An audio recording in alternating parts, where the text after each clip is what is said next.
வாழ்க்கைக்கு அவரும் நமக்கு மேல் அன்பாய் இருக்கிறவர். அவருடைய அன்பு ஒரு நாளும் மாறாது.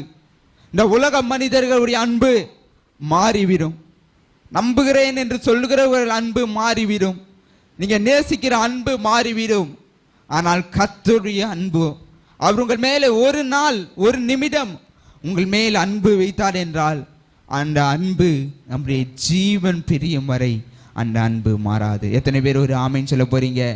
அந்த அன்பை நாம் பிரித்து கொண்டு வாழ்கிற ஜனமாக, அந்த அன்பில் அவருடைய கற்பனைகளில் அவருடைய வார்த்தையில் உறுதியாய் இருக்கிற ஜனமாக, நாம் உலக காரியத்துக்காக அவருடைய கற்பனைகளை மீறி இருக்கிறோம்.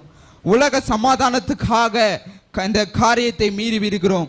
உலகத்தின் ஆசைக்காக, நாம் உலக கற்பனைகளுக்காக, உலக ஆசீர்வாதத்துக்காக நாம் இந்த கற்பனைகளை மீறி நடக்க